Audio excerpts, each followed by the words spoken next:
പറയാനുള്ളത്? അല്ല, VD സതീശൻ എന്നെ തള്ളി പറഞ്ഞു എന്ന അഭിപ്രായം എനിക്ക് അന്നുമില്ല. ഇലക്ഷൻ കഴിഞ്ഞ ശേഷം പല സമയത്ത് നിങ്ങൾ ചോദിച്ചിട്ടില്ല. അദ്ദേഹം പത്രക്കാർ ചോദിച്ച ചോദ്യത്തിന് അദ്ദേഹം നൽകിയ ഒരു മറുപടിയിലപ്പുറം അദ്ദേഹം എന്നെ അന്നും തള്ളി പറഞ്ഞിട്ടില്ല, ഇന്നും തള്ളി പറഞ്ഞിട്ടില്ല. നാളെ ഞങ്ങൾ കാണേണ്ടവരാണ്, ഒരുപക്ഷെ ഒരുമിച്ച് നീങ്ങേണ്ടവരാണ്. അത് അദ്ദേഹത്തിനും അറിയാം, എനിക്കും അറിയാം. അതുകൊണ്ട് ആ ഒരു ചോദ്യത്തിലൊന്നും ഒരു അർത്ഥമില്ല. ഇവിടെ പിണറായി സത്തെ താഴെ ഇറക്കുക എന്ന ഒറ്റ മുദ്രാവാക്യം TV അൻവറിനെ സംബന്ധിച്ചേ ഉള്ളൂ. ആ മുദ്രാവാക്യത്തിന് ആരോടൊപ്പം UDF എങ്ങനെ ചേർന്ന് നിന്ന് മുന്നോട്ട് പോകണം, അങ്ങനെ ചേർന്ന് നിന്ന് മുന്നോട്ട് പോകും.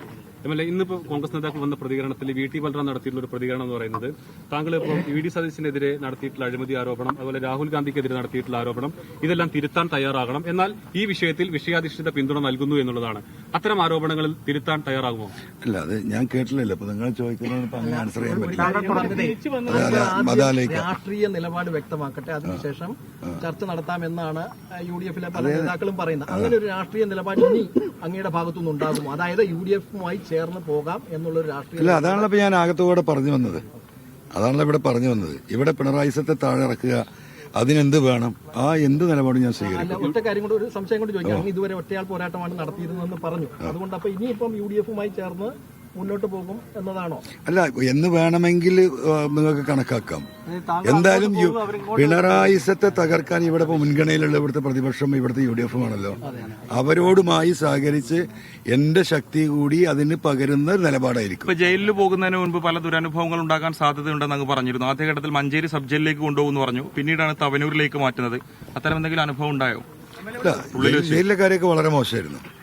ഒരു MLA എന്ന നിലക്ക് കിട്ടേണ്ട ഒരു പരിഗണനയും കിട്ടിയിട്ടില്ല.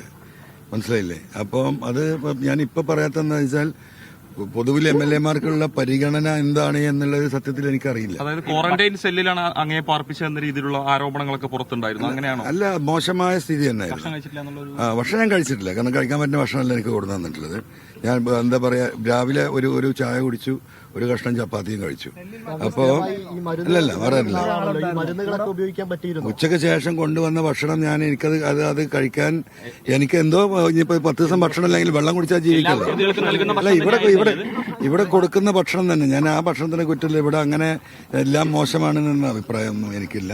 നമ്മൾ തടവുകാരുമായിട്ടൊക്കെ സംസാരിച്ചാണ് ആ കാര്യത്തിലൊക്കെ എന്താ പറയാ, മോശമല്ലാത്ത രീതിയിൽ ജയില് ഇവിടുത്തെ അധികാരികൾ കൈകാര്യം ചെയ്യുന്നുണ്ട്.